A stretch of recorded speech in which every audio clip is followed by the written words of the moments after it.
Good afternoon. For the record, my name is Erin Murphy, at-large City Councilor, and I am the Chair of the Boston City Council Committee on Strong Women, Families, and Communities. I am joined here this afternoon by the co-sponsor, Councilor Flynn, my co-chair of the committee, Councilor Liz Braden, and Councilor Tanya Fernandez is here also. I'd like to apologize to anyone who may be listening in. We are starting late. Our 10 o'clock hearing did go long. It was an important hearing, so thank you for everyone's patience. This hearing is being recorded. It is being live streamed at boston.gov/city-council-tv and broadcast on Xfinity Channel 8, RCN Channel 82, and FiOS Channel 964. Written comments may be sent to the committee email at ccc.wm@boston.gov and will be made part of a record and available to all councilors. Public testimony will be taken at the end of this hearing. If you wish to sign up for public testimony here in the chamber, please sign in on the sheet near the door. And if you're looking to testify virtually, please email Cora Montrond at cora.montrond@boston.gov for the link, and your name will be added to the list. Today's hearing is the second hearing on docket 0267, in order for a hearing to address the plans underway to do facilities work this summer at several of our buildings that may impact services we provide for our children, families, and seniors. So 2 weeks ago now, I think, we held the first hearing on this order that I filed along with Councilor Flynn.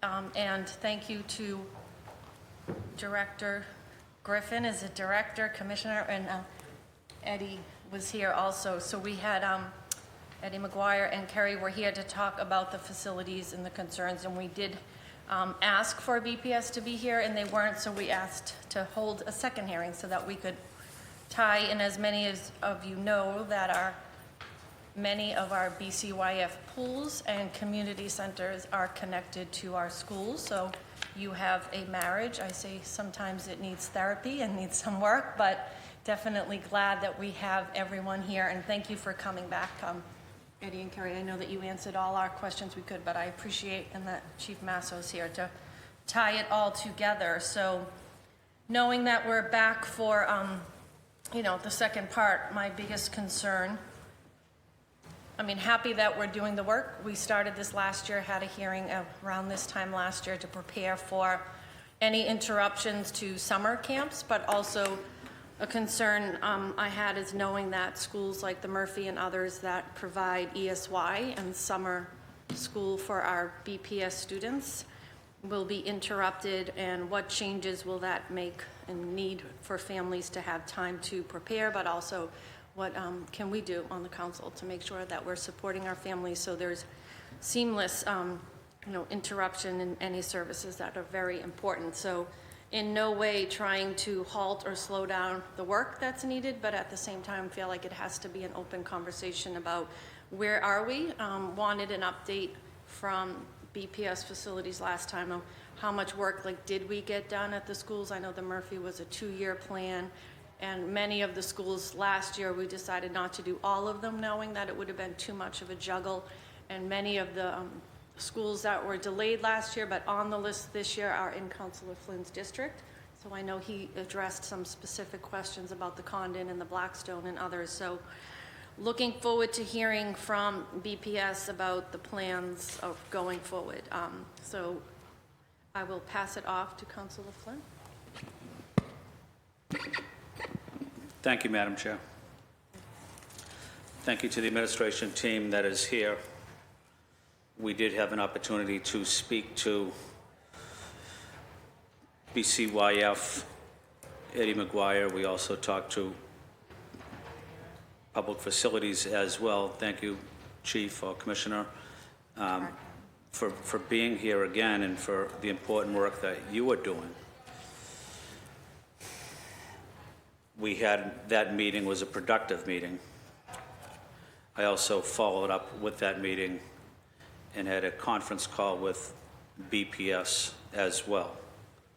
I know BPS wasn't at the official meeting, but it was important for BPS to be here and to offer comments about where we go from here in terms of the summer. What are we doing for the young people of Boston to ensure that they have access to swimming? That's an issue I've been focused on for 6 years.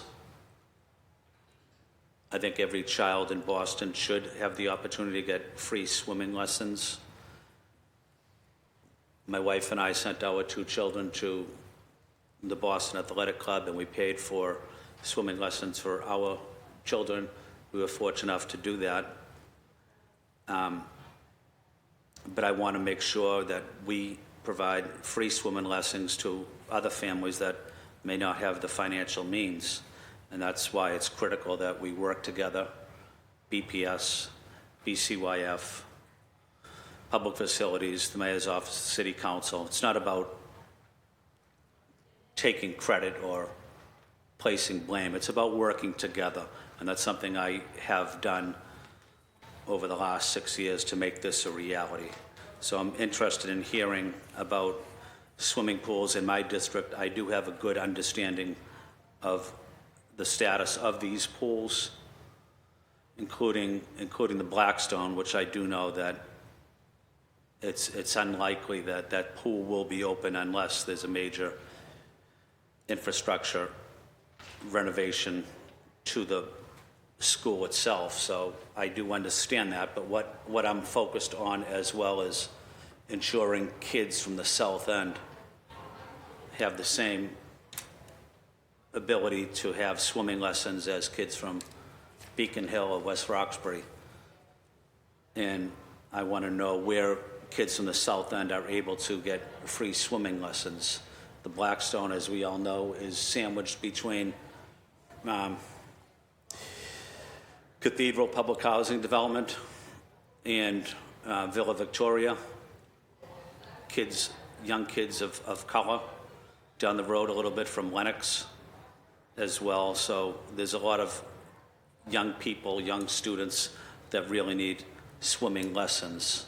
And as we know, when young people go to a swimming pool or to a cookout or to a lake, many kids just jump in the water without knowing how to swim. And I think what we do here is going to save lives. So that's why I'm here. I want to make improvements. And like you, we can't accept anything but giving every kid the opportunity to have free swimming lessons in this city. No excuses. And we owe it to our Boston families to make that a reality. Thank you, Madam Chair, and thank you to Councilor Braden as well, and to Councilor Fernandez-Anderson as well, and the kids in the South End and the kids from Roxbury. They live on the border there, but we want to ensure that those kids have the same opportunities as kids from every part of the neighborhood. Thank you, Madam Chair. Thank you. Councilor Braden. Thank you, Madam Chair, and thank you all for being here. I have particular questions just about the Jackson Man Community Centre. I know they're going to be relocating to the Brighton High School this summer, probably. And just to get an update on that, it is the only community centre we have in Alston Brighton, and having it up and running, especially in the heat, if we have a prolonged heat emergency, does also function as a cooling centre for our community. So I just wanted to get an update on where we're at with that. And also in relation to, we did earmark some ARPA funds for improvements for BCYF, if they were going to, wherever they relocated to, that obviously thinking wherever they relocate to might need some facility improvements, and here we are. They're moving, just checking in to see if we're using that money that we appropriated from the ARPA funds to get the high school ready for the arrival of the community centre when it gets over there. So those are my concerns, and I really do appreciate how my colleague, Councillor Flynn, really emphasises the importance of swimming classes for our young people. We don't have a BCYF pool in the neighbourhood. We have some DCR. We have one DCR pool, and then we've got the West End House and the YMCA. But access to swimming pools and for just to teach youngsters how to swim to be able to save lives is a really important function of your organisation, BCYF. So I appreciate you all being here today. Thank you. Thank you. Councillor Fernandez-Anderson. Thank you, Madam Chair, and thank you to the panelists for being here. I'll keep it brief. My questions are just going to be about the usual equitable access, impact on vulnerable communities, collaborative solutions that we can discuss today, or that you have already found, long-term investments, empowerment, facility repairs, and of course, role of community centers in that. Thank you so much. Looking forward to the conversation. Thank you. And before I pass it over to the panel, I will just highlight, Sam, that one of the concerns, and it's right in the hearing order, is the Camp Joy program, which did not, we gave the Orenberger a pass last summer, knowing though these passes just mean we're pushing the can down the road. It obviously needs the facility work, but if you can just make sure in your presentation you include the plan for the students in Camp Joy. Okay, thank you. So the panel can start. Thank you. Excellent. Thank you so much. Good afternoon, Councilor Murphy, Councilor Flynn, Councilor Braden, Councilor Fernandez-Anderson. For the record, my name is Jose Masso, and I am the Chief of Human Services for the City of Boston. It's great to be here with you this afternoon. I am joined by my colleagues, Sam DePina, Deputy Superintendent of Operations at Boston Public Schools, and Kerry Griffin, Director of Public Facilities Department. I will begin with a brief statement and then turn it over to Deputy Superintendent DePina to speak briefly before taking your questions. We are grateful to be here today and appreciate your continued focus on the needs of our children, families, and older adults. Through a collaboration between Human Services, Boston Public Schools, and Operations Cabinet, we have made great strides in assessing and repairing Boston's aging infrastructure, including our schools, community centers, and pools. And while we are facing some closures this summer, notably the Quincy School, Murphy School, Condon, and Orenberger, we have been aware and planning for these closures well ahead of time, and have plans in place to ensure continuity of programming for families that utilize these community centers over the summer months. These closures are necessary due to the urgent need to update the HVAC systems in 3 of these buildings and to complete the building envelope and roof repairs at the Quincy School. As we shared in the previous hearing, we have plans for relocating all of the programs to ensure that we maintain a high level of service that our residents have come to expect from BCYF's summer programming. Camp Joy will be housed at Madison Park School. Ms. Roberta Smalls is confident that we will be able to maintain the quality of camp program as well as the usual enrollment numbers. We have been communicating with the Camp Joy families, so they are aware of the shift in location. Capacity will not change as long as we can get the necessary staff to function as normal. Orenberger staff will be moved to the Rosendale Community Center, and we believe we can keep the Orenberger Community Center programming operating at the Rosendale Community Center. Condon staff and youth will be at the Walsh and Tynan Community Centers, as well as the Curley. For the Leahy-Holloran, we are looking at multiple locations, including the Perry, as we did last year. We are also looking to have more of a footprint in the neighborhood, including space at Garvey Park. The super teams will be able to be at Adams Library to keep a presence in the neighborhood. They will also have space at the Curley Community Center. We are also happy to be able to share that we will have more pools open this summer than any summer in recent years. We will have 15 out of 21 city-owned pools open, up from 9 out of 21 last summer. This includes 8 out of 13 BPS pools: Charlestown, Hennigan, Madison, Mattahunt, Mildred, Perkins, Umana, Up Academy, Marshall. And all 7 BCYF pools will be open. This includes the Clarity Pool, Curtis Hall, Draper, Flaherty, Mason, Marabella, and Parish Street. This is the result of a lot of hard work on behalf of several teams at the city, including BPS Facilities, the Operations Cabinet, including Kerry Griffin and her team at the Public Facilities Department, along with our team at BCYF. Finally, before I wrap up, I want to share, as I have before, that I see the issues related to pool repair and access to pools as part of our broader Swim Safe water safety initiative.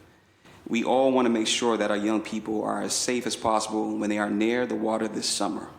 To that end, Swim Safe has 4 priority areas that we focus on to make sure that all children are able to stay safe around water. Those priority areas include pool access, which I have already covered, lifeguard training and recruitment, free swim lessons, and water safety information.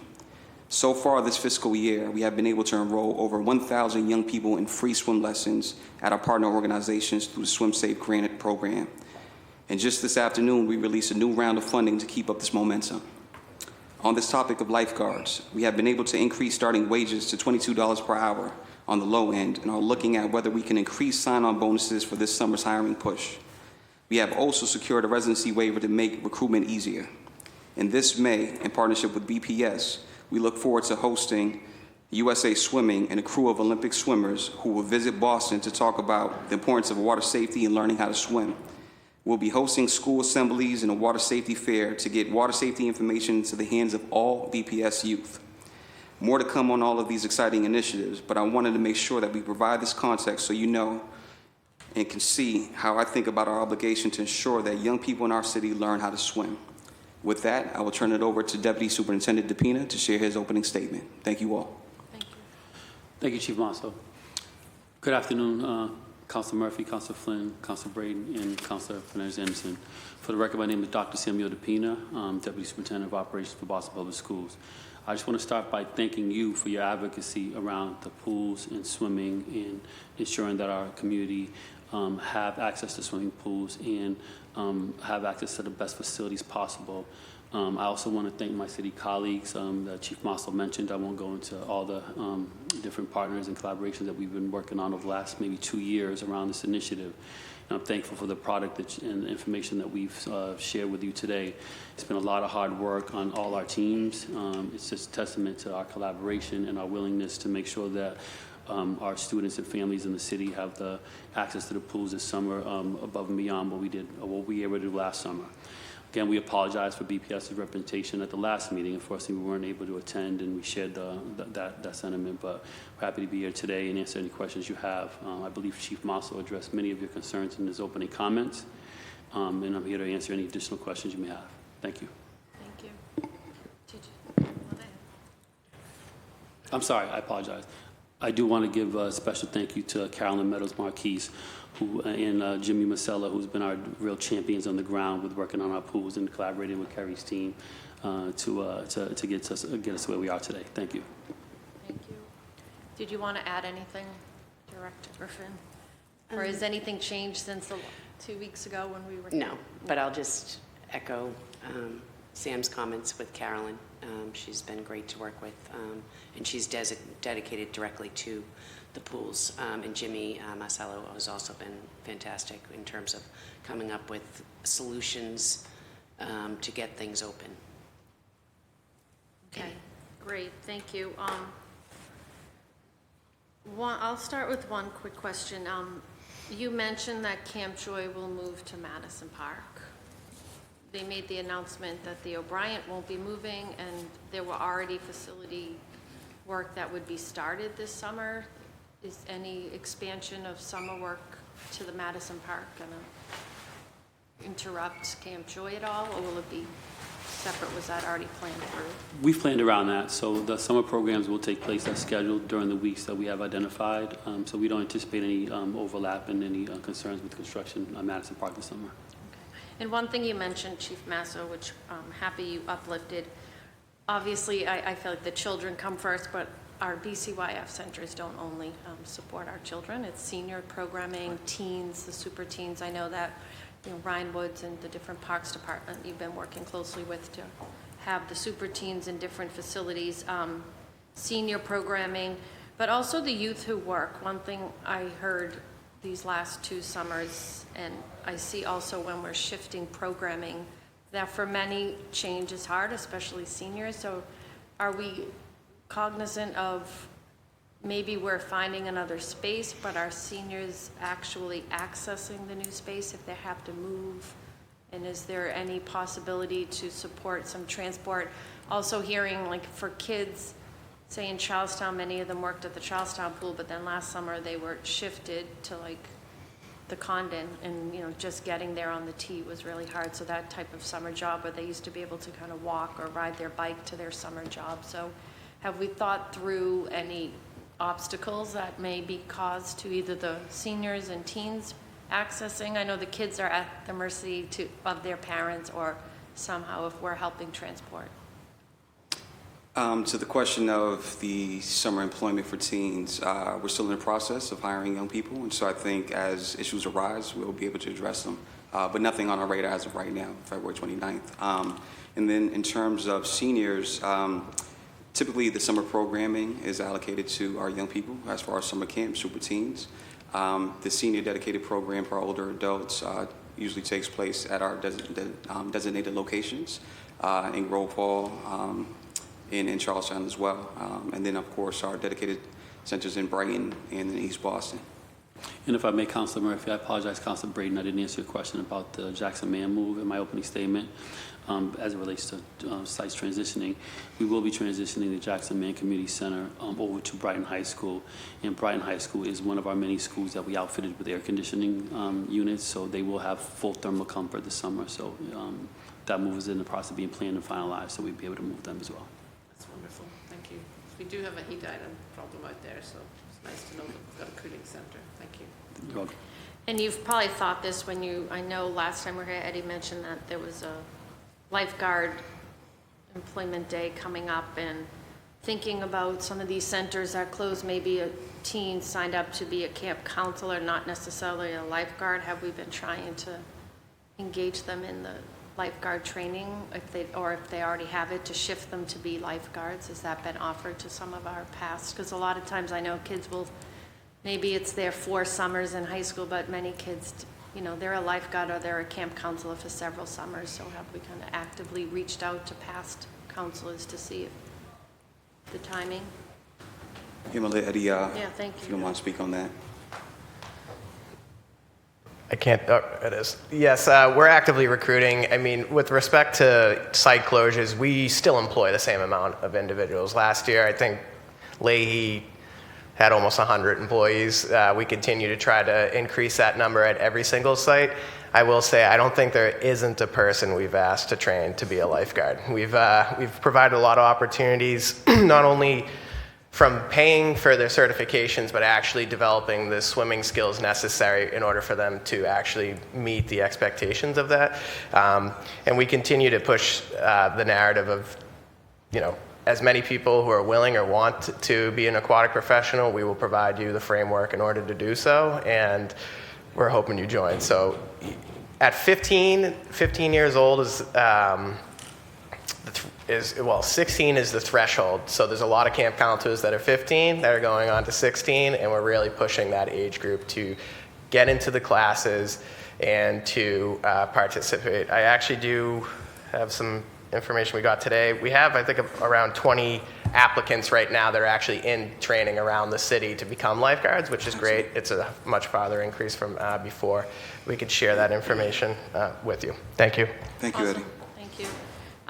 My last request before I pass it off to Councilor Flynn, I know it will be fluid, but is there some sort of list of the schools that will be under construction, the shifts where we're sending, and if it's like maybe students going one place? Because one of the concerns I have is just the understanding that it's not just our summer camps, it's our IEP kids who are an extended year. And is there a list you could share with us, the council?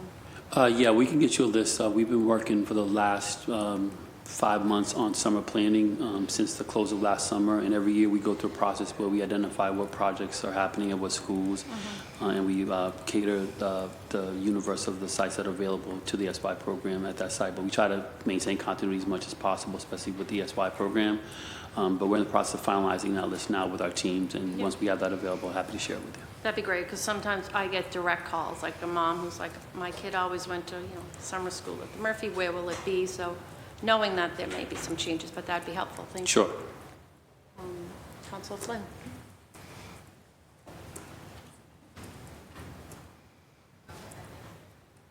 Thank you, Madam Chair. In Kerry, I called you Commissioner earlier, so I apologize about that. I had the wrong title. But I do know, Kerry, that you're an incredible leader in the city, and we're fortunate to have your experience working for the residents of Boston. Thanks, Councilor. I appreciate that. Thank you. So, Sam, I know the Condon will be shut down early March for 6 to 8 weeks for renovation. What exactly is the renovations that need to take place there? Sure, the renovations at the Condon entail I a can answer that liner. one, Sam, if you- Yeah. Oh, no, Okay. because excuse me, because that's one of the RBT projects. So we're closing that down this year for, let me give you the If you're talking about list. the broader construction, yes, you can answer. If you're talking about the pool construction. Oh, I'm sorry. Go ahead. We're talking- Which were you referring to, Counselor? Yeah, mostly the pool. Okay, sorry. The pool construction. Okay. Yeah, so my understanding is that the liner is happening there to the pool. Okay. And then the issue with moving the construction up sooner is because the vendors that we have available to do it, they're very booked up past this window. So right now, this is their early season, so we wanted to get them in as soon as we can, because if we waited any longer, it would have delayed the construction further. We wanted to make sure the work was done before summer. Okay. And obviously, with the Condon being in the middle of West Broadway development, the pool will be open up for the summer.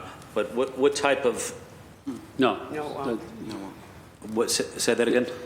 The pool will be done, the work will be complete, but it will be offline due to the construction of the PFD project, which Ms. Griffith can get into. Okay. So when will the pool open up? I thought the pool would be offline for like 6 to 8 weeks.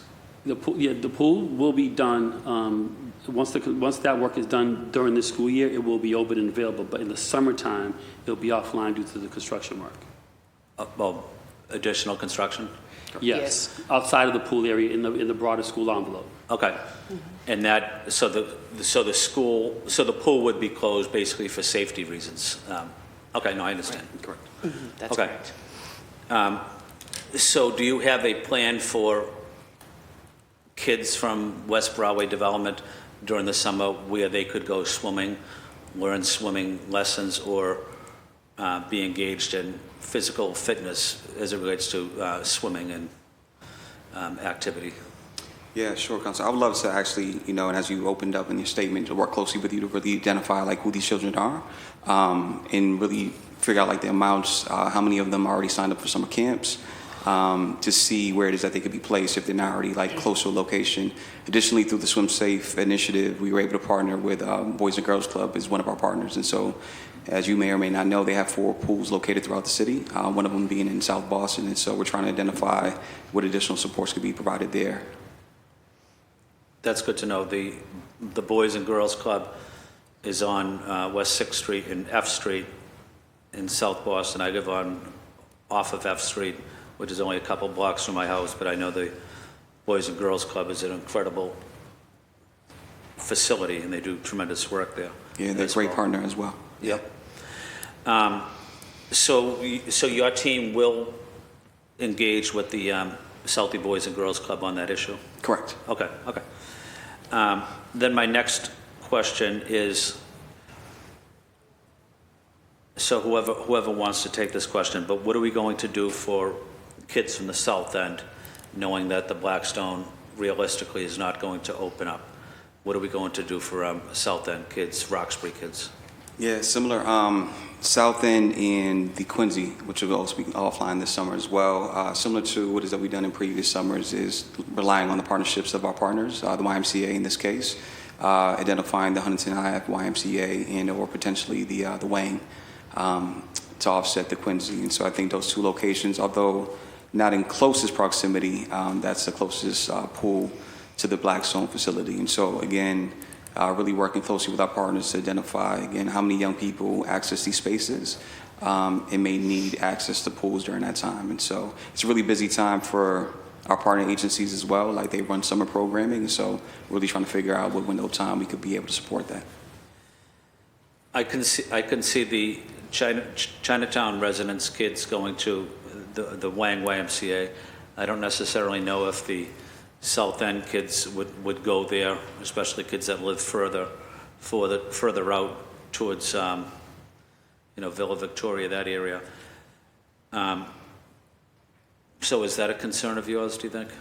Absolutely. That's why I'm identifying the closest pool in proximity to that would be the Huntington Ave YMCA. And so just in terms of offsetting the weighing from the location where the Villa and Blackstone and the Cathedral are located. So that's still within somewhat walking distance, and so that's where I would identify. Okay, so we're going to, how are we going to communicate with South End kids, especially from Villa Victoria, from the Cathedral, from Lenox? How will we communicate with them to ensure that they know about the possibility of going to the Wang YMCA or to the YMCA on Huntington Avenue? It's solidifying the partnerships with the YMCA first and foremost to ensure that we have slots available and times available for them to be able to access it and utilize it.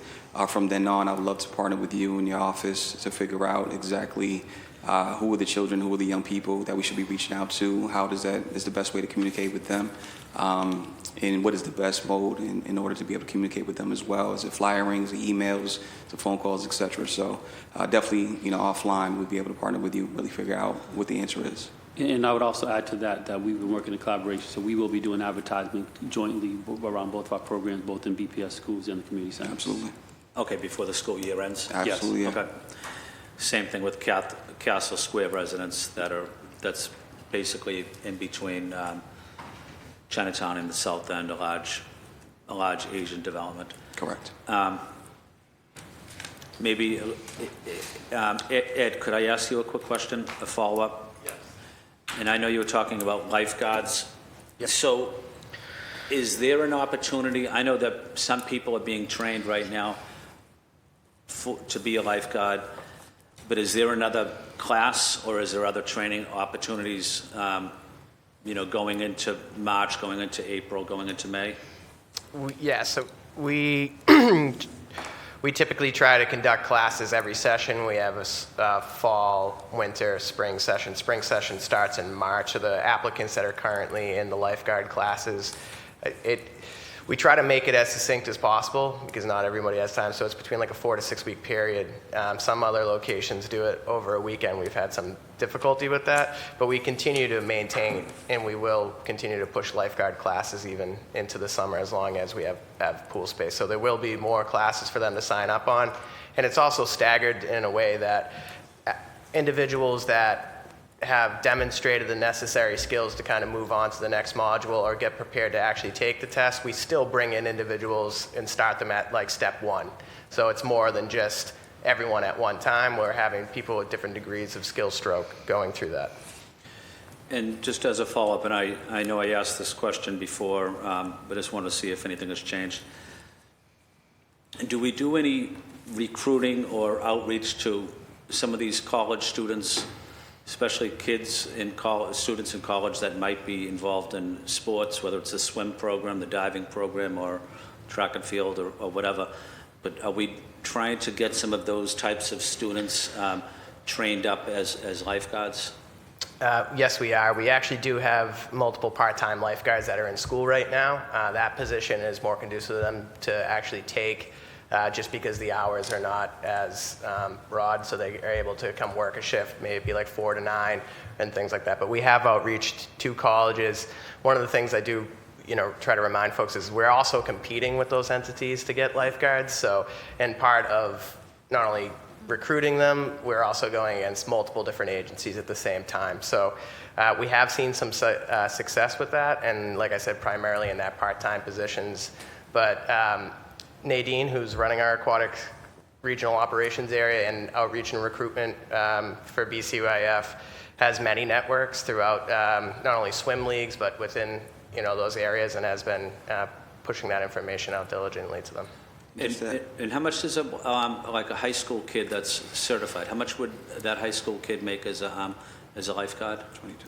Yeah, minimum I think is $22 an hour. Okay. That's correct. And just to add to that as well, we were granted a residency waiver for our lifeguards, which is phenomenal. And so the outreach that Eddie had mentioned for Nadine could now be statewide. And so recognizing those folks that may be out of town, that want to be in Boston for the summertime, will have the opportunity to be lifeguards as well. Okay, and my final question, so what about if someone that's working full-time that still wants to give back to the city? They may not necessarily need the money. Maybe they want to be a lifeguard for a couple hours a week or on a Saturday. They want to volunteer. They're not there for the money, but they want to help kids. Is that a program that you guys would welcome or participate in? It's the fact that we have a union-based workforce, so that, not that we don't accept volunteers, but the bulk of the duties we ensure go to our union members and that they're adequately compensated. But for one-off examples, if somebody wanted to help assist and had a background or something like that, it's not frowned upon. It's just we always want to make sure that our employees get first option to consider that. So. No, thank you. Thank you. And if we are able to recruit lifeguards, young people, especially, I'd love to see lifeguards of color participate in this program. It's a great opportunity to be a role model to some of these young kids as well and help them learn to swim. But maybe if we can also do some recruiting and communities of color to encourage all areas, but communities of color as well, to encourage everybody to participate or at least know about the lifeguard program. We reach out to everybody we can. So yes, that recruitment is occurring and it has been occurring. And our demographic makeup of our lifeguards, I think, is representative of the entire city. Did you reach out to that Spark program? Like the mayor's young professional group? Spark Boston. Spark Boston, yeah. Yes. We've outreach in the past, and we've incorporated with the Office of Neighborhood Services is actually one of the entities I used to oversee. So yeah, we've included them in outreach, along with just the civic engagement cabinet in general.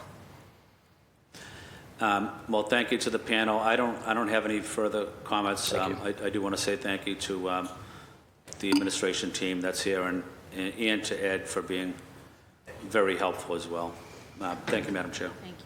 Before I pass it to Councillor Braden, I did just want to acknowledge that Councillor Fitzgerald and Councillor Durkin has joined us. Thank you. Thank you. Just a clarifying question. The Jackson Man Community Centre is closing. Do we have a date for the relocation over to the high school? My understanding is that that's still in development and being finalized as they're talking about what needs to move over and where and finalizing those details, but we can get that to you. So do you think they'll be over to be able to run any programming out of the high school this summer? Or will that be a... The goal is to move them all over and have continuity with programming, so I just need to figure out the exact date. I don't want to misspeak on that. Okay, very good. Mm-hmm. All right, excellent. Thank you. Thank you. Councillor Fernandez-Henderson? Thank you, Madam Chair. Answer my questions.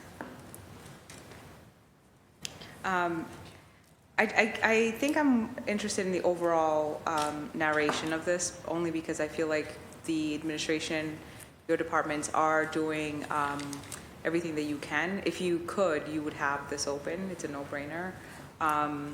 And I think you have the best intentions in your department. And so just so a summation of, again, how many pools. I know that the mayor, I'm really excited to learn that the mayor just put out the more classes or for swimming lessons or more jobs availability. And so excited about that. So basically, overall, all pools, but which pools and specifically what are the capacity, what's missing, and then how can we help? So I'll go through the list of pools. So we'll have 15 out of the 21 city-owned pools open this summer. 15? 15, correct. And that's 8 out of the 13 BPS pools, and those, I'll list them again, are Charlestown, Hennigan, Madison, Mattahunt, Mildred, Perkins, Umana, and Up Academy, Marshall.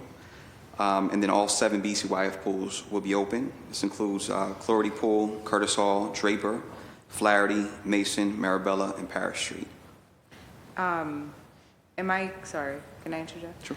Am I correct to assume that it's Madison and Mason in District 7? Correct. Just the two? Okay. And Are there any others in Roxbury, South Bend, Grove Those- Hall? those two would be your district. Okay. And then I know that we have that one pool in Washington Park. So if I That- was to advertise pools, we have 3 pools, basically. Okay. Yeah, that's the DCR pool, yes. The DCR one? Yeah. Okay, thank you. And then, sorry, go ahead. On to, I guess, capacity and the need, and they will be open, so there's no capacity issue, obviously. You're ready to do that. They will, They are on track, so they are currently being worked on. So these are all the pools that are being worked on and slated to be open for this summer. In terms of capacity, again, the recruitment is around lifeguards, so we'll be sure to share the information with the council to make sure we get the information out there about the lifeguard recruitment so you can get the word out. We just need lifeguards, as many lifeguards as possible. okay. If I had time, I would volunteer. No, can I? If you all swim, I know you're a swimmer, so. I can swim. I come from the islands, okay? And I used to take my kids to Madison. Nice. One question, the Islamic community is looking for particularly days that they can swim that is not co-ed. So just boys or just women, which I know is super hard because that is not the, custom at large. So what are the possibilities of making those accommodations? That's a great question. We actually received outreach from a particular group focused on this particular issue, and the funding that was just announced today would be able to cover that. And so I think the group that reached out to me, and I can follow up with you, let you know exactly who it was, I was looking for some type of funding to be able to support that. And so My team got to you already? What was Thank that? you. That's awesome. Yeah. My team got to you with this already? I believe it was the organization themselves that reached Oh, out. Yeah. good. And so Okay. the funding that was released today would be able to, if they apply for it, would be able to support that particular need. Oh, good. Yeah. Excellent. Yeah. They're looking for like very small amount, and I think Correct. it's because they have their own like folks that can, Correct. the capacity, right? Yeah, is what they shared in the email, correct? Oh, fantastic. Yeah. Oh, wow. So I don't have to be worried about you laughing at me looking like a scuba diver. No. It's my bathing suit. No, it's extremely important. And again, we want to ensure, to your point, the need that we have it available for everyone. Okay. And then, sorry, tell me about the pools that will be closed and getting repairs. Where the 3 that were offline due to the larger projects. Oh, just 3.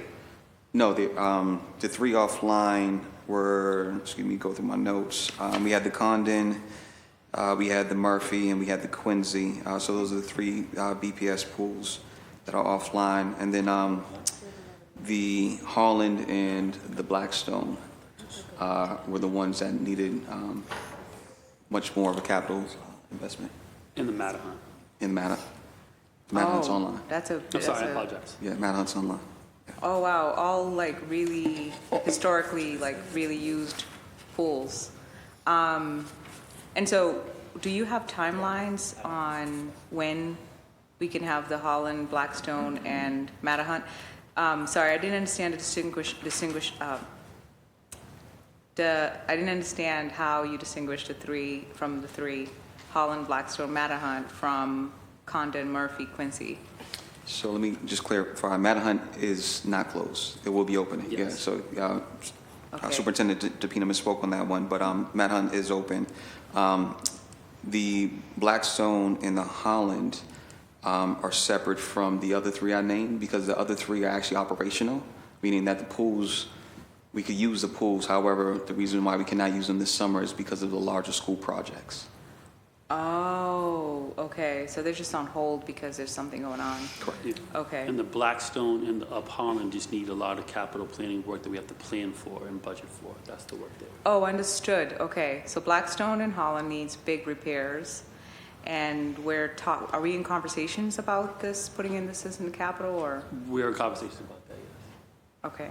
And then you're saying Condon, Murphy, and Quincy, they have to be closed pending developments that are going on, The construction. construction. We have Condon and the Murphy are part of the RBT program. The Quincy is a larger program. It's in the capital, but we'll be doing mechanical and electrical, so the place will not be able to be, the climate will not be controlled, and we can't have people in the building when it's like that. Plus, we'll have, areas shut down and no power. Okay. So overall, do you know how many community centers or schools are expected to close for repairs in general for the summer? We just mentioned that earlier today, so we're in Sorry. the process of finalizing that list and making sure everyone I'll knows share what that with you, locations, yeah. Bob will share it. Oh, okay. Am I time? No, if you have, Oh, thank you so much. But I since we have counselors waiting, I'll come back for round two. Okay, thank you. Thank you so much. thank you. Councilor Fitzgerald? Thank you, Chair. Appreciate everybody somebody for coming now and for coming back as well. Superintendent Pete, I haven't had the chance to meet you yet. It's a pleasure to meet you. I know the other folks, and thank you for Eddie for always for coming as well. Eddie, great tie. I love that tie. So I guess my question is around the Leahy Holleran or the Murphy School, right? I know that there's some closures happening this summer, and I believe I asked before, but I'll just ask again for the record. The transportation and movement of the programs that exist there, what is the intention? What is the process for what that looks like to where they go? Yep. So what we had mentioned is that we're looking at the Perry as we did last year. Also looking at to have more of a footprint in the neighborhood. The Garvey Park, Super Teens will be able to use the Adams Library just to make sure that we ensure we're keeping a presence in the neighborhood as well. Also, we'll have space at the Curley Community Center. Okay, great. Transportation? I'm going to look to Eddie for transportation. We have more than one center that's concentrated in South Boston. We average right now at least 5 vans. For summer registration is staggered all the way until April. So if the amount of individuals that are going to be traveling exceeds what we have the capacity for, we'll be exploring other options to ensure that they have the ability to get to and from their locations. That not only includes Leahy Holleran, but the Condon and the other sites that would be closed down. So as long as we get the full scope of who will be attending and how many that will be, we'll be able to make necessary adjustments to ensure that they have that. Great. And again, the timeline for, because I don't have it off the top of my head, of when construction will be done? Before the school year. So they'll start in June, like right at the end of school year, then that's All right, so typically. it'll literally just take up the summer months to do the That was last year, and that's what we expect for this year. Same this year. Great. Thank you. Otherwise, is there anything I should just be aware of, heads up, in the collaboration between BPS and BCYF for the Murphy School, Leahy Holleran, or do folks feel like the partnership is working well, and is there anything else that I should be notified of while we're here? No, just happy to collaborate with you and your office going forward and keep you informed about what's happening. Yeah. Happy to support. No, I appreciate your time, guys. Thanks for coming. Thank you. Thank you. Councilor Durkin? Thank you so much, Chair. And obviously, I have the Tobin in my district, so excited to, excited to partner with you on that. I was just curious if there are any investments planned at the Tobin in the future, or a part of any capital projects. Yes, we have 2 projects at the Tobin. One is for accessibility, and the other is, I can look it up real quick and tell you, but we do have 2. One's a study, one's a project that we're currently underway on. That's great to hear.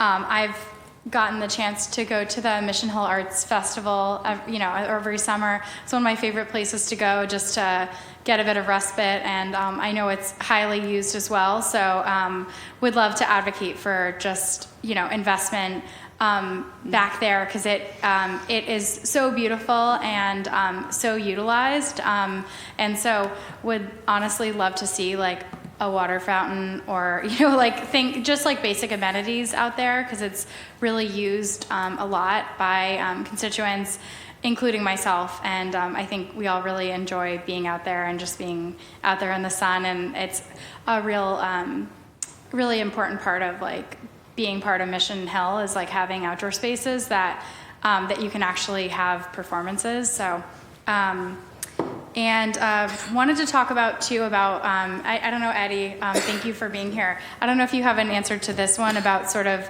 how we can, or sort of what's planned specifically for the Tobin around like sort of cooling centers for the summer, given our aging population in Mission Hill and nearby. Yeah, the Tobin has historically been a cooling center. As for the fountain that you referred to, we do have misting tents that we do put out in the back area last year. Ed Sheeran actually did perform back there. Oh, last I know, summer I as well. missed it. So did I. Missed my invitation. Yep, same. I didn't miss it. But yeah, so we do try to put those amenities out there, not only for the cooling center, but the kids like it as well. We do put them at multiple locations, but that area is just more conducive for activities. And then the cooling centers, obviously there's a larger conversation about investment for HVAC in the gym areas. That's not a small investment in any way, shape, or form. There's more than one location that needs to be assessed, but the Tobin has been a top priority in that assessment as to whether, when that would happen and how we would do it, because they do play dual roles in many cases. It's not just about people being comfortable when they're in sports activities, but it's about the versatility of our facilities in case of shelter needs or other things like that. So working with Kerry's team as well as property management to make sure that, we've had adequate assessment, and then obviously when it comes to funding, that's the budget. And Thank you. And yeah, I've gotten really heated in that area doing senior Celtics dances with our seniors. So really would appreciate some AC over there. But thank you all. And I think I did want to, Eddie, I've talked to you about this, but rentals and with BCUF, I know those have stopped since the pandemic. Just curious if there's any plan to start back rentals. We're currently doing a site assessment with our colleagues at the BPDA to understand, what the realty comps would be, but we're also looking for guidance to ensure that from our legal department, which they have provided a memo, we're working with multiple different departments to ensure that when we do rentals or partnerships, that they're equitably done and they are done in accordance to the law of the Commonwealth. That's still being assessed at the moment, and once we get further clarity, we'll be rolling that out as needed.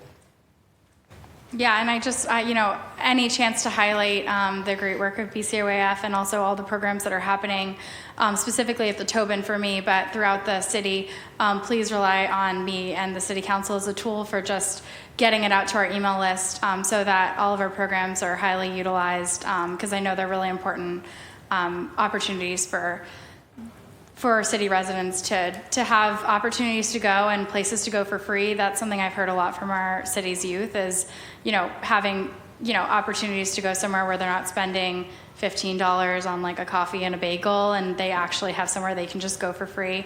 It's such an important service that we offer as a city. So thank you all for your work. Thank you. Thank you. Thank you. I know, Eddie, you thought if you didn't sit at one of these seats, you'd have less questions, but I think most of the questions are towards you, so thank you for that. I apologize for my parents. Yes.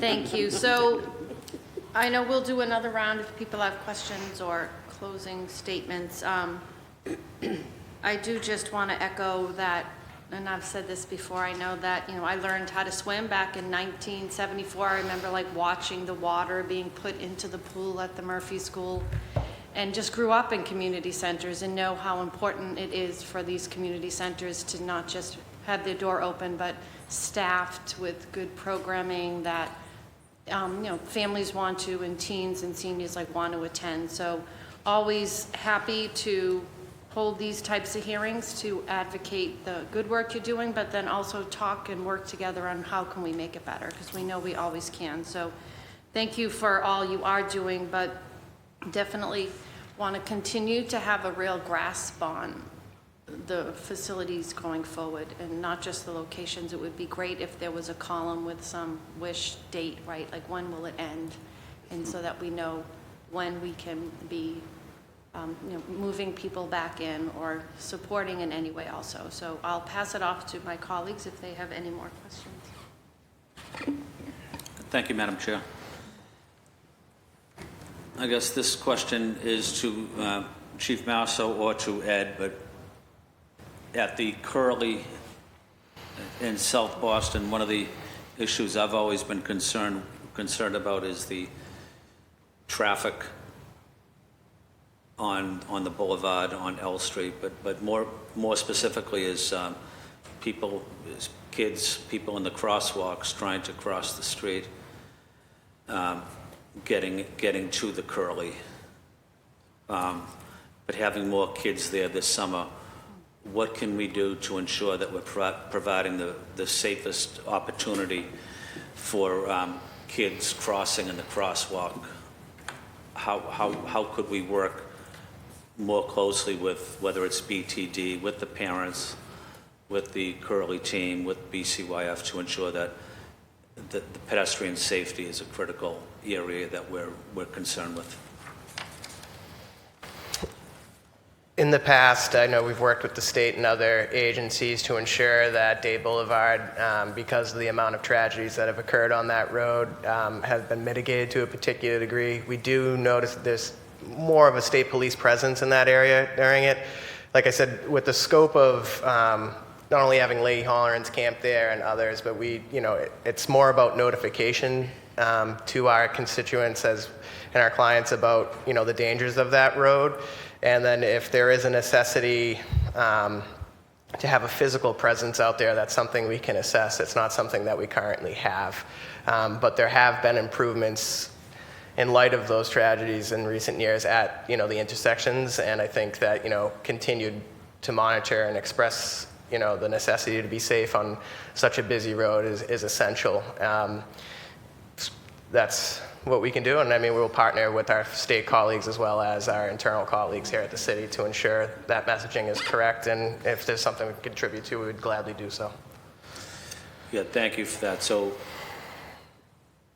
could we try to arrange a meeting with DCR, with state police, with the state legislators as well, and just kind of go over what a plan might be, and just stressing the importance of pedestrian safety as well?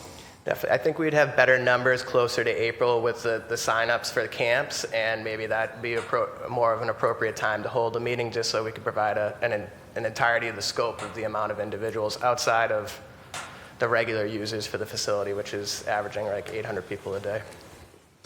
And Ed, what is the lifeguards at the Curly? The area is so big. The beaches are so wide. What are we doing in terms of lifeguard presence at the Curly? We'd like to have a minimum of 6 lifeguards at the location. We're currently going through an environmental permitting process with the state that would actually give us access to the beach. As you're aware, we share the beach not only with non-BCYF residents, but the piping plovers, which is an endangered bird species. The permits we're going for are actually state permits that are, well, they come from this, they're authorized by the state, but they're actually federal government permits. We're looking ideally to have the L Street section be open to the beach, whereas the other 2 locations more than likely are going to be closed. I can't speak accurately to it because the variable is when the birds land, which is about a week or 2 from now, and where they nest. And then essentially the permits will allow us to open access to the water, and that's where we would station the necessary lifeguards. But the plan that we have of right now is that the K Street section and the M Street section more than likely will not be open, but the L Street section of the beach would have an opening large enough for participants to be on the beach, as well as us having an adequate amount of lifeguards to ensure the safety of the patrons on that location. We believe that's a sufficient compromise to the scenario that we're in, which none of us really have control over. Thank you. And one final point, it's somewhat relevant, not totally to this conversation, but one issue I do want to focus on over the next month or so is safe boating as well. Certainly it impacts the Curly and other beaches in East Boston area. But I think we also need to take safe boating more seriously. Certainly it's a major state and it's a major federal issue as well, but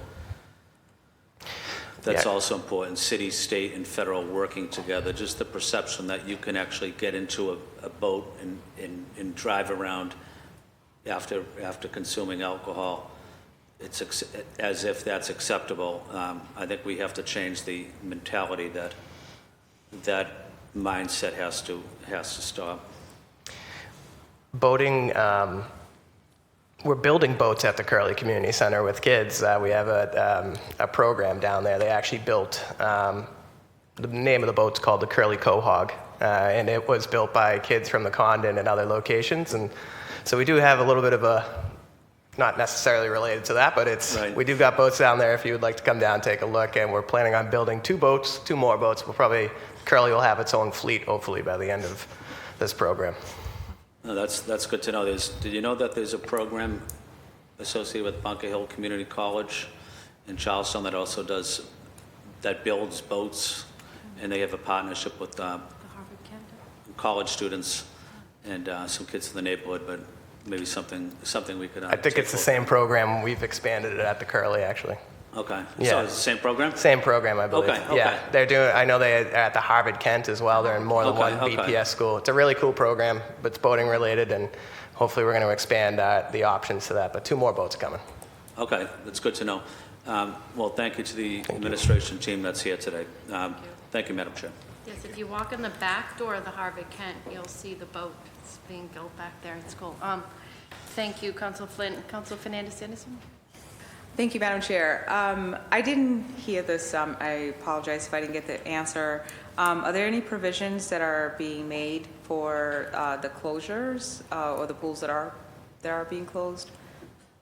As far as communication, Communication, or maybe there's some water feature somewhere, alternatives that kids can go in the summer? I know on our end, we're communicating to the schools and the school communities about the closures and what to expect, for the remainder of the school year until we get them ready. But as far as broader communication, it'll be part of our summer outreach that we do. Okay.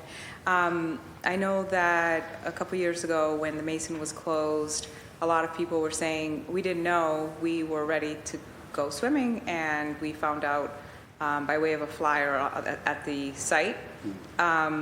So are we sending communication like beforehand in backpacks? Like, how are we doing that? Yeah, we'll definitely send out some stuff on the school side and making sure students are aware, their families are aware, especially if they're living around the neighborhood. As far as broader communication go, we'll do things online, social media, some of our channels that we typically go to. But if you have other suggestions or direct people we may contact or neighborhood groups, happy to include them in the communication. Thank you.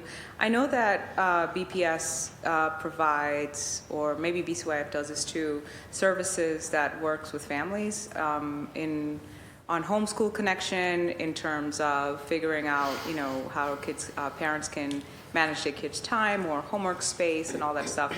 When we're talking about out of school time, whether summer or after school, how are we connecting with families, and are there community, if we don't have people available in the summer, are there community resources that we are connecting with to make sure that the parents are set up to manage their children out of school time? Sure. So you may recall what we've done in the district is really heavily invest in making sure we have a family liaison at every school, we have a social worker at every school, and that really built up the capacity of our student support teams to do a lot more work with different students in their schools. So as we get into summer season, which you'll hear a lot more communication about in probably around mid-March, we talk about making sure that families know where to go to plug in for information and programs, but those family liaisons and social workers also do the direct contact with families that they work with day to day at the school to talk about summer plans, work with them directly to say, hey, what are you doing this summer? What are you interested in? And we try to coordinate with BCYF and other programs and partners to plug them in, fifth quarter, et cetera, and making sure that there's a match between the students' interests and what they want to do and times and schedules. Typically, thank you. Typically when kids are getting into trouble or getting restless, it's during the summer or out of school times. And I guess through what is the app that you use in BPS? We just talked about it yesterday. To sign up for programs. Do you have a different one? This is the one that gives grades and progress reports. It escapes me off the top of my head. Okay. But I know we do have a way for families to access that information, yeah. Right? Have we explored, I know, remember a couple years ago when I brought you guys here, when I talked about an app that actually helps parents monitor their kids out of school time? Have we explored opportunities to enhance that app so that there's a feature there that all of this information is in the app? I'd have to double check with our BSAG group and students that were working on that and the team that was working on that, but I can circle back with you on that. When we're talking about digital access or giving people or integrating parents more properly, families more properly, or creating that homeschool connection, oftentimes it's based on this, how to access information, right? And how to access it in your language, and usability in terms of like someone actually teaching you, how to actually use the tool. And so I'm really interested in understanding or how we can begin to think about that, or how to enhance the app so that we have the pools information, we have the resources there, we have everything all in one app. So it's not just academic, it also encompasses the out of school time. The cool thing about doing something like that is that the schools are putting liaisons to every school, social workers to every school, you have guidance counselors, and predominantly, they work predominantly on behavioral health. That encompasses a whole lot, not just mental health, right? We're talking about behavior management, we're talking about life coaches, crisis de-escalation, and all these other types of things that services that kids may have, or coordinators, mentors. But I haven't seen an outside like platform or app that does that.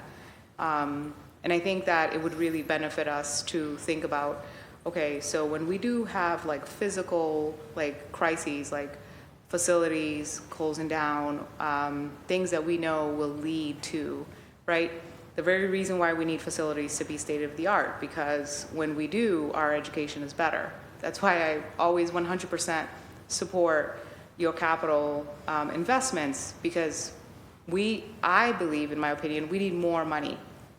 Maybe less in operating, I don't know, more in, maybe it's not just about service, I should say this, maybe not just about service, but also in facilities.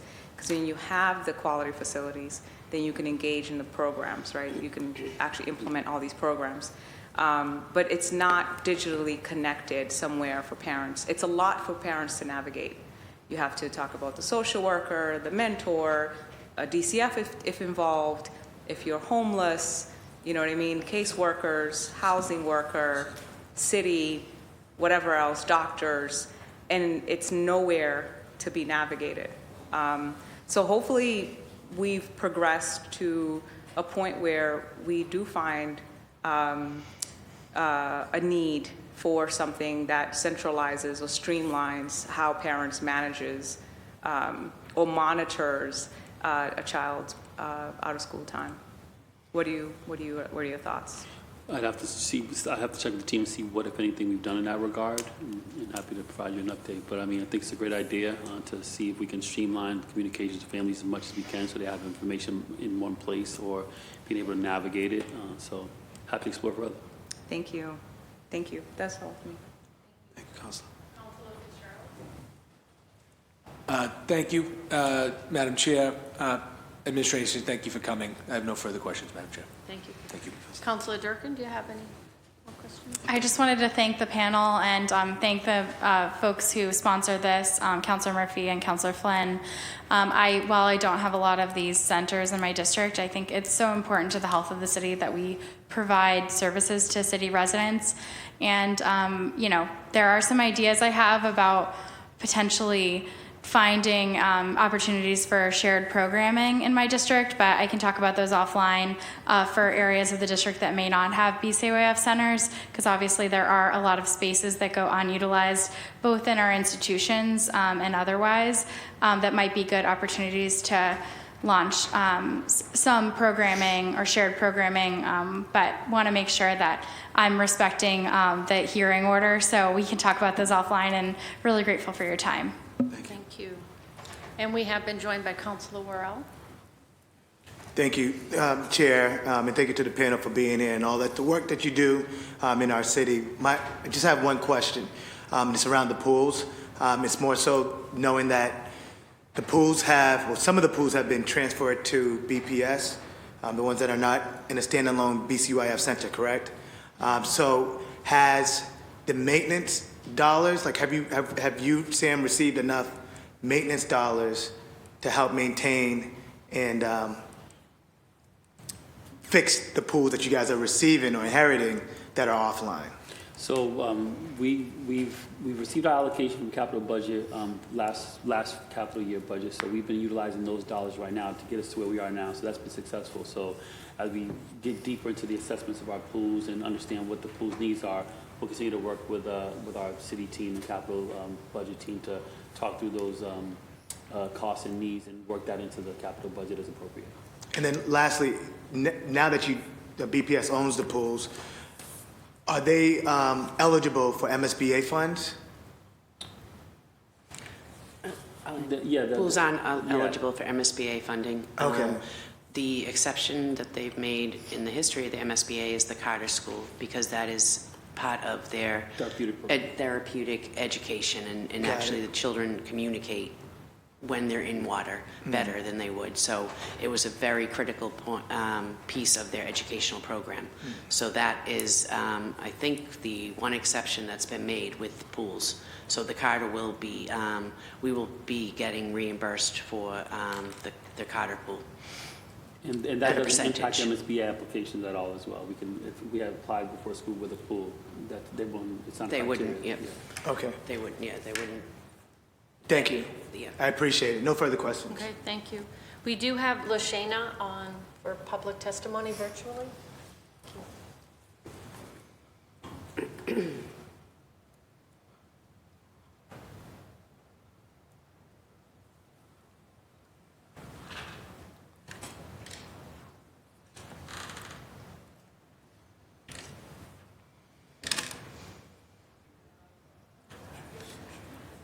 Hi, LaShayna, can you hear us?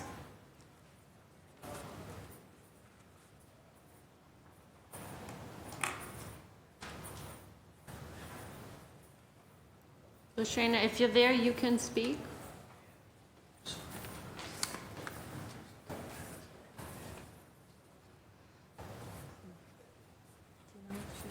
Oh, okay.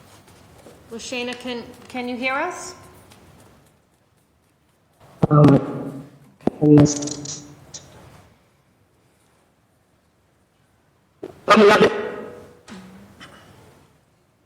You're breaking up a bit. We can't really hear you. Yeah.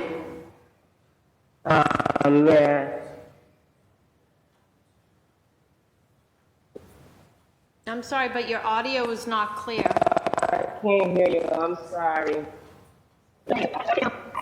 You can submit your testimony to us if you're not able to get clear audio. Do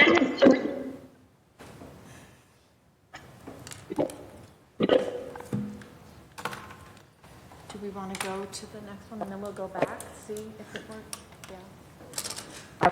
We can try to come back to you. We do have someone from the Whittier Street Health Center that's also waiting to testify.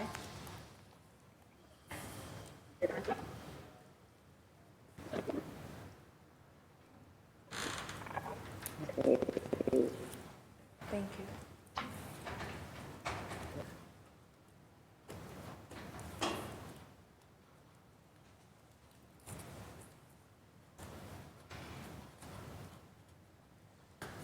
Is this one Whittier Street or is it, okay. Can you hear us?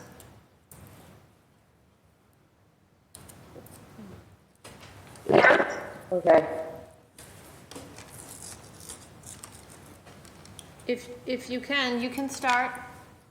Hello, can you hear me now? Hello? Hello? Can you hear me now? Yes, now we can. Yes.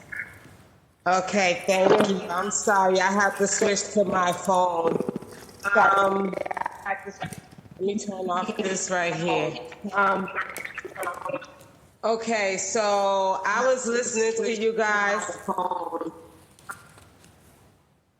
And you know, I'm always on my activist stuff, so I'm here to talk about black. And when y'all say you will hire blacks and people of color, I'm wondering if they're gonna be, you know, non-Hispanic and non-immigrant, like if they're gonna be black, because I'm having a hard time getting a job and keeping a job just because I'm black. I'm the first one that get fired.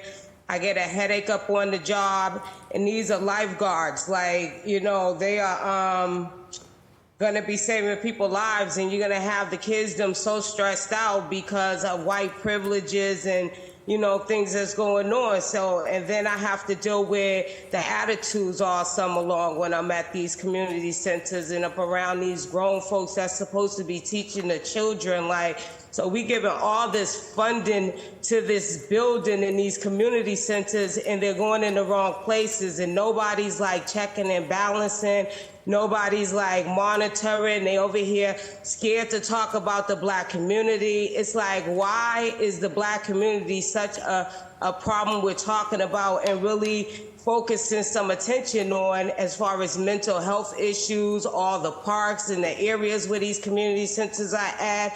Are high-rated crime areas where they have to worry about like the needles up in the park. Ain't nobody coming over there to really care about cleaning it. And then when they do bring the ones over there, they don't care either. So it's just a mess. So, I mean, like, the way I'm listening to y'all all talk, it's like you talking about the South End, you talking about South Boston, you talking about the lower ends of Roxbury, like, and that's crazy because those areas always been taken care of, you know? Like, when you're gonna start going outside of your typical areas of taking care of things, and then once you take care of them, check and balance to make sure the stuff is being done so it's not just deteriorating and being destroyed day by day because nobody cares about it.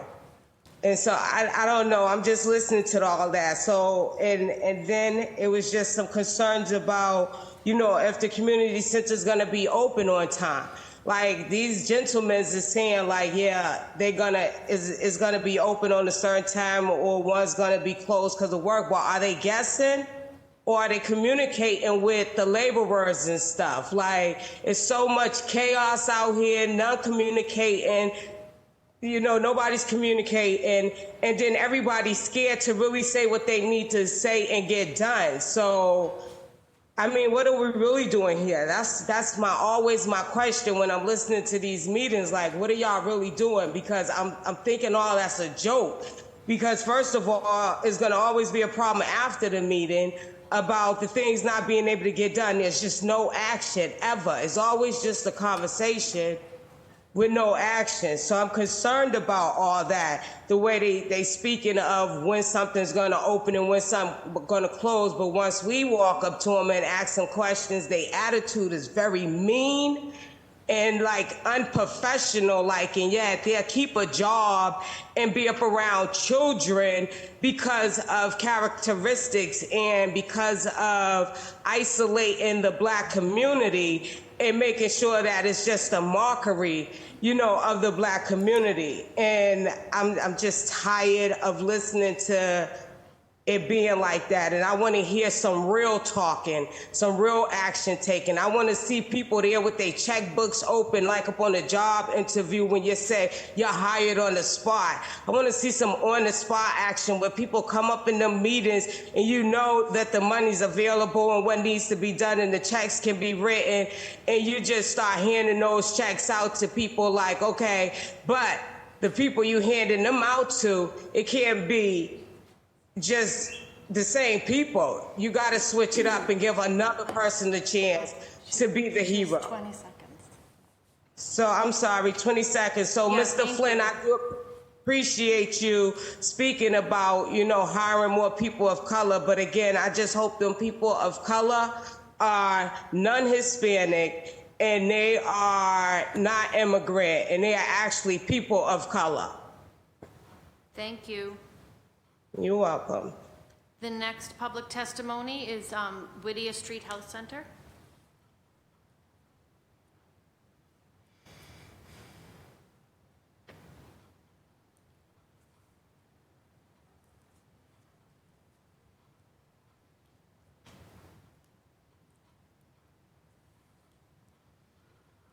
While we're waiting, oh no, here we are. Oh, that was quick. If you're there, you can start.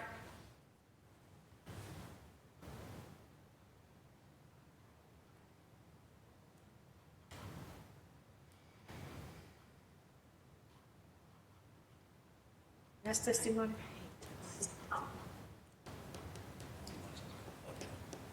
Yeah. Hello? I think she's here. Hi, could you hear me? Yes, we can. Go ahead. Hi, my name is Shanty James. I'm from Whittier Street Health Center. How you doing today? Oh, I am great. Thank you for being here. So as I was listening, I think it's a good job, to open up these centers and make a lot of them free for the community. A lot of parents are struggling these days. A lot of people don't have jobs, and the jobs that they have is basically they're not even getting by, as far as rent and their own personal stuff. And we need these centers for these kids. A lot of kids come from broken homes. A lot of them, don't have fathers, only one parent in the household. And I really think that it would be a good asset to bring this to our communities and bring it and have it free for the people who can't afford it. I appreciate that. Thank you. Thank you. Do we have? Okay. We have one more on Zoom, but while we get that ready, we do have one in person here. John, you can come up to the mic. Did you sign up for public testimony? I saw you go over there, so yes. I heard a couple of comments from my counselor. Sure, I wanted come to on up. respond. Hello. Hello, John. Thank you all for being here. My name is John Provenzano. I'm from South Boston. The Curly Recreation Center is near and dear to my heart. And so I wanted to bring up a couple of issues that, I'd like to respond to the lady previously who talked about the lifeguards at different community centers. I formed a relationship this past summer with 2 lifeguards at the Curly that are both 2 good-looking black gentlemen that walk the beach with me every day at the Curly, making sure that there's no needles or whatever else that could be found, that through the night somebody might be in there or whatever. And they've walked the beach with me just about every day. I'm there all summer. My social life is the L Street bathhouse. But I want to let that lady know that that's going on at the Curly. Councilor Flynn brought up the issue of safety as far as outside the Curly Recreation Center, which is another serious problem as far as what we're doing for the cars, the speed that we're dealing with. And I have a couple of suggestions that I believe I'm going to address at one of the meetings on safety. And they're electronic situations that we could deal with to slow down the traffic. And I'm really anxious to get into that at another meeting, but this one wasn't specifically for that safety. But I jotted it down when Councilor Flynn mentioned that. I guess we've gone, we talk about progress and stuff, and I guess we've gone backwards a little bit because, like Councilor Murphy, and I was a lot younger, I learned how to swim at the Curly Recreation Center, 7 years old, which was over 70 years ago. But we don't have that going on anymore with the lessons that what they did back then is they used to cordon off, and they went by the tide, that the kids could only learn when the tide was full, and they cordoned off about 10 feet of the water so that when the kids were learning that, they were right in, maybe up to their waste at the most.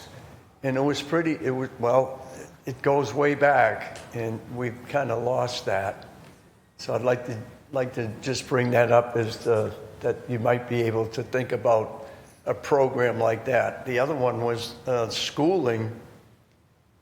Back in the 70s, the Curley Recreation Center, the K Street section was actually held lessons from the Boston Public School children at the Curley Recreation Center on the K Street section, which Eddie was just letting you know that that's going to be closed, and I think it's probably because of we don't have any employees. It's pretty well short-handed down there. Just so you know, you have 20 seconds. Okay. Trying to be fair here. Okay, safety, the birds. We've dealt with the birds for years there. We used to cordon off 50 to 75 yards of that beach. And it went on I could go back at least 20 years doing that. I worked there for a few years, and we cordoned that off, and that was the area that was used for the cute little birds that we took care of. Okay, thank you. Thank you, Mr. Provenzano. I'm willing to answer any questions if you have them for me. But We can't ask questions during public testimony, but we always love to chat with you. Thank you. When it's not a hearing. Thank you. Thank you. I think we have one more person from the Whittier, or was it one person who signed up? I think it might have been one. We may be done with public testimony. Let me just double check before we formally end the meeting. But thank you all for being here. I think we have some action steps that our counselors, and if it is, I would ask as the chair that any questions, like I know I asked some specific, or Councilor Fernandez-Anderson and others, if we could all get those answers, because I think they were all great questions that would be helpful for all of us to have. So thank you for that. We're good. Okay. So with that, this meeting is adjourned. Thank you. Thank you. Thank you.